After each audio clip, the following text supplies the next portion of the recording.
The Minnesota Timberwolves were all over headlines last week for trading Karl-Anthony Towns, and I think during this, the rest of the offseason that they had was kind of swept under the rug.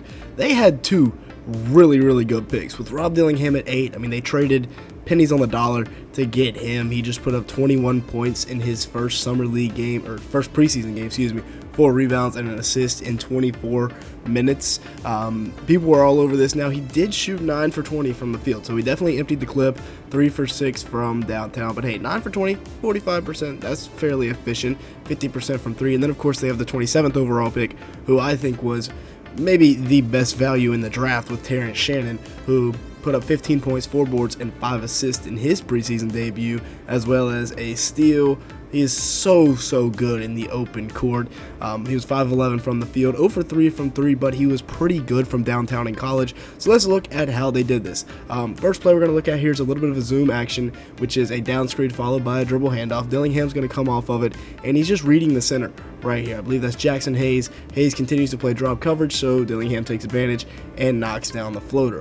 Here he is getting a pass from old jingling Joe Ingles, and for whatever reason, when he shoots a 3-ball, it is so awkward. I mean, he lands on 1 foot, but whatever, it went in. This is a really nice play from Dillingham right here. I liked it a lot.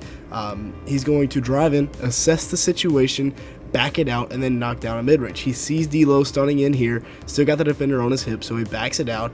He's going to send Joe Ingles down to the corner, open up more space, and then Garza is going to come back for another screen, and he's going to once again abuse Jackson Hayes in this pick and roll for the little mid-range jumper. Once again, little ball screen action, dribble handoff, whatever you want to call it, and he uses the screen, once again attacking Jackson Hayes, who had a rough night here in drop coverage, and he just hits that floater. Small guards have to have that floater in their bag, and he definitely does. And the patience right here, both defenders leave. He gets in, all right.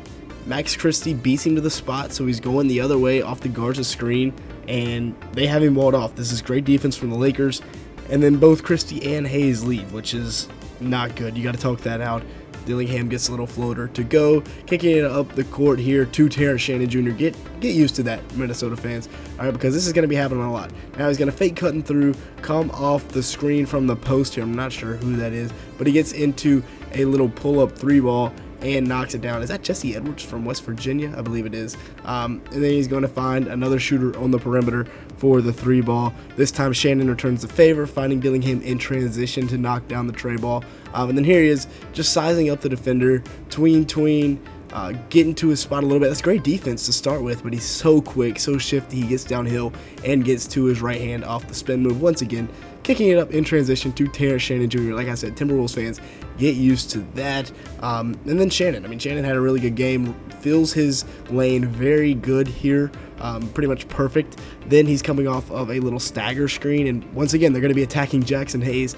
This time it's Shannon doing it, though, and he reads this perfect. Defender is still trailing, still on his hip. He fills him, and he kicks it out to Garza, who's going to knock down the 3-ball for the assist. That's a perfect read right there. Now in transition, could have been a walk, but this man is so explosive.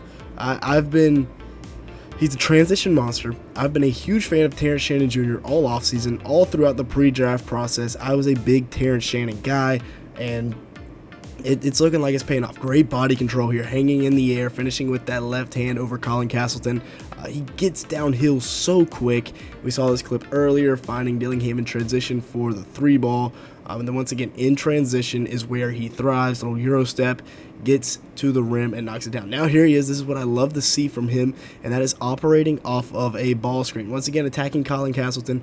This time he's going to dish it out to Deshaun Nix for the 3-ball. Good read once again. Now he's got Dalton Connect in ISO, isolated on an island, and he's just going to make quick work of that. No offense to Dalton Connect. He's one of my favorite prospects in the draft coming in, but that is a mismatch 9 times out of 10, probably 10 times out of 10. With that being said, if you've made it this far in the video, obviously you're liking something. Make sure to the like button. Leave me a comment down below and hit that subscribe button. As you can see here, a large majority of the people that watch these videos are not subscribed to the channel, so if that is you, go ahead and change that right now. We're looking for about 200 likes on today's video, and with that being said, let's go and get back to the video, looking at the franchise in Minnesota, and that is Anthony Edwards, who is just going to be 23 years old this season, which is kind of crazy. Yes, he's getting up there a little bit, but just took his team to the Western Conference Finals, averaging 26 points a game, 5.4 rebounds, 5.1 assists, and 1.3 steals. They shake some things up a little bit. They get a little bit younger this offseason, a little bit better depth than, the 8-man rotation they were running last year. This year they have at least 9, probably a 10-man rotation. You see the efficiency there for Edwards last year. He had a really good year. I'd like to see his three-point percentage go up a little bit, especially if he's going to be taking 7 a game. 36%, it's kind of maybe league average, maybe a little bit low. So we got to get that up, but he's definitely the alpha this year. Now, as for the lineups, now obviously I'm not the coach, but I don't like this lineup too much. It puts way too much pressure on Mike Conley to knock down 3 balls. This is the lineup I would run with. Obviously, I'm not Chris Finch, but I like this lineup a lot with McDaniels at the 4 and Gobert. When you run this lineup right here with Randall and Gobert, you have one shooter, and that is a 38-year-old Mike Conley. Now, if Jaden McDaniels didn't completely fall off the face of the earth from 3-ball last year, you could run that lineup very well. But, I mean, in 2022, 2023, he was 40% from downtown.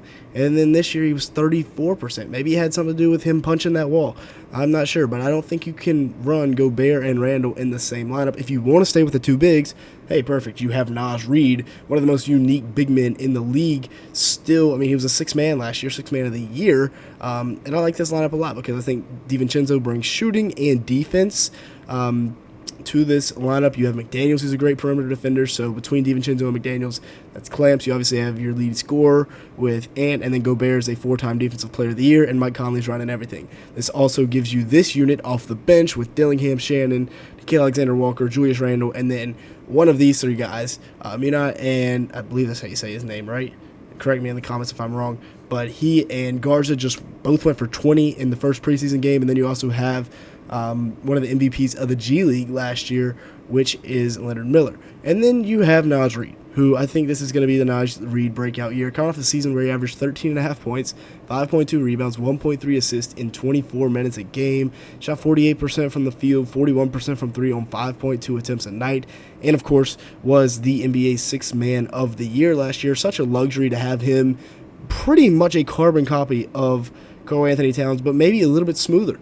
Right? He didn't have the best playoff series, but neither really did Karl Anthony Towns, and I think he can do more with the ball than Cat can. Per 36, you see the numbers there, 20 and 8. Also plays defense, probably a little bit better than Cat. He's just more mobile than Cat. Not quite as tall, but more mobile, more fluid. As you can see in these highlights, Cat is a little bit more stiff, whereas Naz Reid more, I don't want to say flexible, but he's more athletic, I guess you could say. He's still a little bit younger as well. And then you have the young pieces with Leonard Miller, who could potentially be scratching into the lineup this year, the 33rd pick in last year's draft.